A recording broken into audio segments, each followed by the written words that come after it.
దూడ గట్టున మేయదు కదా, దూడ కూడా చేలోనే మేయాలనుకుంటుంది. ఆ విధంగా ఉంది ఈ రోజున వైసీపీ నాయకుల పనితీరు, వాళ్ళు చేస్తున్నటువంటి అరాచకాలు. వైసీపీ అధినాయకుడు జగన్మోహన్ రెడ్డి గారి యొక్క మెప్పు కోసం వాళ్ళ నాయకుడి దారిలోనే వీళ్ళందరూ కూడా నడుస్తున్నారు. ఈ రోజున ఇంట్లో న్యాయం చేయలేని వాళ్ళు రాష్ట్ర ప్రజలకి న్యాయం చేస్తారంటే ప్రజలు ఎందుకు నమ్ముతారండి? నమ్మే పరిస్థితుల్లో లేరు.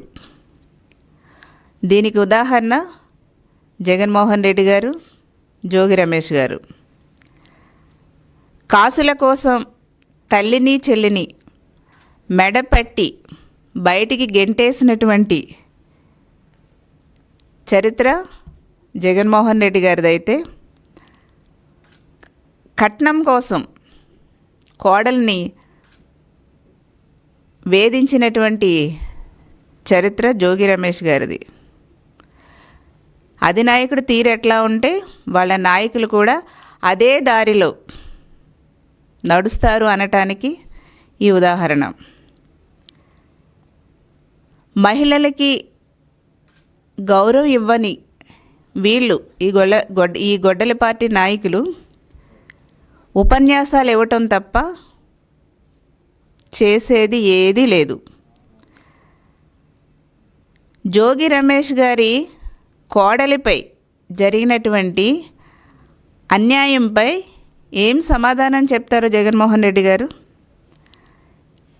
ఇప్పటి వరకు మీరు ఎందుకు స్పందించలేదు జగన్మోహన్ రెడ్డి గారు?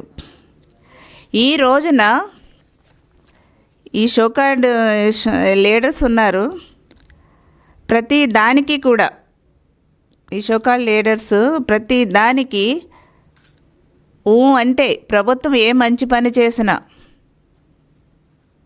దాన్ని తప్పుగా చిత్రీకరించాలి, తప్పుగా ప్రజల్లోకి తీసుకెళ్లాలని ఒక నీచమైనటువంటి ఆలోచనతో మైకులు ముందుకొచ్చి మాట్లాడతారు. ఈ రోజా గారు, రజనీ గారు, వరదు కళ్యాణి గారు, శ్యామల గారు ఎక్సెట్రా వీళ్ళందరూ కూడా ఇప్పుడు ఒక మహిళకి మీ పార్టీలోనే ఒక మాజీ మంత్రి వాళ్ళ కోడల మీద దాడి కానివ్వండి, వరకట్న వేధింపులు కానివ్వండి, అవన్నీ కూడా జరిగి ఆమె ఓపెన్గా బయటకు వచ్చి కంప్లైంట్ ఇస్తే ఒక మహిళపై జరిగినటువంటి అన్యాయంపై ఈ మహిళలు ఎందుకు మాట్లాడటం లేదండి? ఎందుకు స్పందించలేదు? జగన్మోహన్ రెడ్డి గారు మీరెందుకు స్పందించలేదు? మీ మహిళా నాయకులు ఎందుకు స్పందించలేదు? ఇప్పుడు సమస్య ఎవరికి వచ్చినా కూడా, ఏ మహిళకు వచ్చినా కూడా, అది ఏ పార్టీ మహిళకు వచ్చినా కానీ సమస్య మీద స్పందించాలి కదా. మనకు భావ వ్యక్తీకరణ ఒక్కటే స్వేచ్ఛ కాదు కదండి. మహిళకి జరిగినటువంటి అన్యాయంపై స్పందించాలి కదా. ఎందుకు స్పందించలేదు ఈ మహిళలు కానివ్వండి, ఈ వైసీపీలో ఉన్నటువంటి మహిళలు కానివ్వండి, వైసీపీ అధినాయకుడు జగన్మోహన్ రెడ్డి గారు ఎందుకు స్పందించలేదు? ఆమె ఒక మహిళ ఎంత మనోవేదనకి గురవుతుంది. అసలు మామూలుగా అసలు వీళ్ళు ఎంత దారుణంగా ఒక అమ్మాయిని వరకట్న వేధింపులకి, ఒక ప్రజాసేవలో ఉన్నటువంటి ఒక వ్యక్తి వరకట్న వేధింపులతో ఎంత దారుణంగా కుటుంబం అమ్మాయిని టార్చర్ పెడితే అంత బయటకు వస్తుంది. ఆ అమ్మాయిని గోవా తీసుకెళ్ళి కూడా చంపేయడానికి ప్రయత్నం చేశారంట. మేడ మీద నుంచి తోసేసి చంపేయడానికి ప్రయత్నం చేశారట. సో ఇట్లాంటి ఎన్నో ఆమెను చంపడానికి ప్రయత్నాలు చేసి ఆమెని మెంటల్గా, మానసికంగా, శారీరకంగా ఆమెను టార్చర్ పెట్టడమే కాకుండా ఎంత దారుణంగా అమ్మాయిని హింసించారనేది అమ్మాయి కదా ఓపెన్గా చాలా చాలా స్టేట్మెంట్లో రాసింది. కానీ అవన్నీ కూడా నేను చెప్పదలుచుకోవట్లేదు, ఎందుకంటే చాలా ఇబ్బందిగా ఉంది. అంత ఒక మహిళని అంత దారుణంగా టార్చర్ పెడితే మీ నాయకుడు ఎందుకు స్పందించలేదు? మీ మహిళలు ఎందుకు స్పందించలేదు? ఇదేనా మీరు మహిళలకు ఇచ్చే గౌరవం జగన్మోహన్ రెడ్డి గారు? అంటే top to bottom me mind set అంతా కూడా నాయకుడి నుంచి కింద వరకు కూడా క్రిమినల్ మైండ్ సెట్తోనే ఉన్నారా? అంటే మీరందరూ కూడా ఒక క్రిమినల్ మైండ్ సెట్తోనే మహిళల పట్ల వ్యవహరిస్తున్నారు అనటానికి ఇదొక ఉదాహరణ. ఎన్నో ఉదాహరణలు. మహిళలను అవమానిస్తారు, మహిళల యొక్క కట్టుబొట్లను అవమానిస్తారు, మహిళల్ని రెడీ అయితే అవమానిస్తారు, ఈ కట్నాల కోసం వేధిస్తారు, సోషల్ మీడియాలో మాట్లాడితే వేధిస్తారు. ఇష్టం వచ్చినట్టు మహిళల్ని ఎంతగా మీరు టార్గెట్ చేసి, క్యారెక్టర్ అసాసినేషన్ చేసి ఎంతగా ఇబ్బంది పెడుతున్నారు వైసీపీ వాళ్ళు.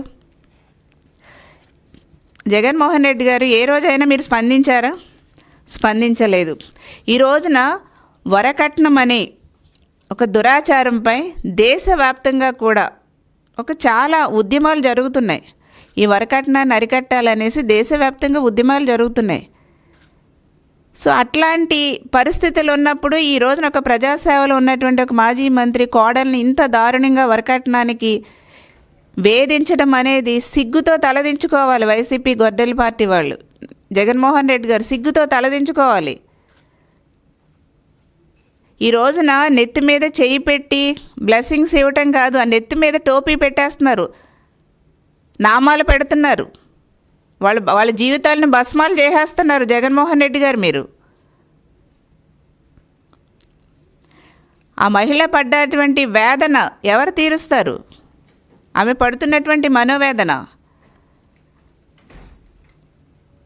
ఈ రోజున రమేష్ గారి యొక్క ఫ్యామిలీలో మహిళ పడుతున్నటువంటి వేదన కానీ, ఆ టార్చర్ కానీ మహిళా సభ్యులందరూ కూడా తలదించుకునే విధంగా ఉంది. మరి వైసీపీ మహిళా నాయకులకి వాళ్ళకి ఏమీ సిగ్గు అనిపించటం లేదా? ఎందుకు ఖండించటం లేదు?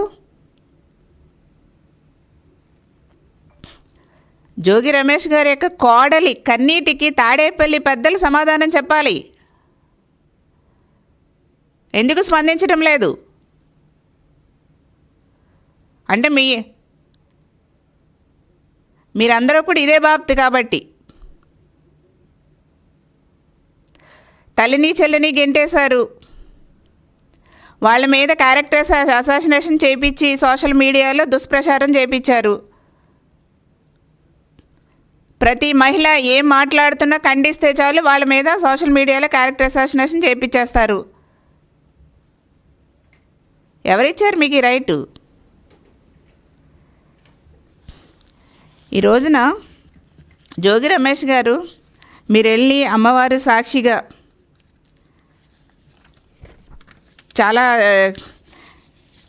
కర్పూరం వెలిగించుకుని చాలా అబద్ధాలు చెప్పారు. అమ్మవారు చాలా పవర్ఫుల్ అండి. అమ్మవారు చూస్తూ ఊరుకోరు. తిరిగి మనకు ఇవ్వాల్సింది ఎప్పుడే చేయాలో అది చేసేస్తారు. కాబట్టి మనము బయట ఇష్టం వచ్చినట్టు చేసినవన్నీ అమ్మవారి దగ్గరికి వెళ్ళి, దేవుళ్ళ దగ్గరికి వెళ్ళి మనం అబద్ధాలు మోసాలు చేస్తే దేవుళ్ళు ఊరుకోరు. అందులో పవర్ఫుల్ గాడెస్ అమ్మవారు, శిక్ష వెంటనే పడుతుంది. ఈ రోజున మీరు చేస్తున్నటువంటి పనులు ప్రజలు, మహిళా లోకం ఎవ్వరు కూడా హర్షించరు. ఎంతమంది అండి మీ నాయకులు మహిళల్ని అగౌరవపరిచారు, మహిళలు తలదించుకునేలా చేశారు. అంబటి రాంబాబు గారు కానివ్వండి, అప్పుడు గోరంట్ల మాధవ్ కానీ జుగుప్సాకరమైనటువంటి పనులు చేశారు. అవంతి శ్రీనివాస్ గారు కానివ్వండి, మన గుడివాడ అమర్నాథ్ రెడ్డి కానివ్వండి, ఒకరా ఇద్దరా, ఎంతమంది, అందరూ మహిళల్ని అవమానించడమే, అందరూ మహిళల మీద అసహ్యంగా మాట్లాడటమే, క్యారెక్టర్ అసాసినేషన్ చేయటమే. ఏంటండి, ఇంత దారుణంగా మహిళల్ని అవమానిస్తారా? ఇంత దారుణంగా మహిళల్ని మనోవేదనకు గురి చేస్తారా? మేము ఒకటే చెప్తున్నాం, వైసీపీ అరాచక పాలనని ప్రజలు భరించలేక 11 సీట్లకే పరిమితం చేశారు. మీరిప్పుడు మొత్తం గుండు సున్నాకు తెచ్చుకునేలా ఉన్నారు. మీరు వైసీపీ వాళ్ళు గుర్తుంచుకోండి. మీకు డిపాజిట్లు కూడా రాని పరిస్థితి ఈ రోజున మీరు చేసే పనుల వల్ల ప్రజల్లో ఇంకా అసహ్యం పెరిగిపోతుంది. ఈ రోజున ఎవరైతే అమ్మాయి ఉన్నారో ఆమెకి న్యాయం జరిగే వరకు కూడా మేము ప్రశ్నిస్తూనే ఉంటాం.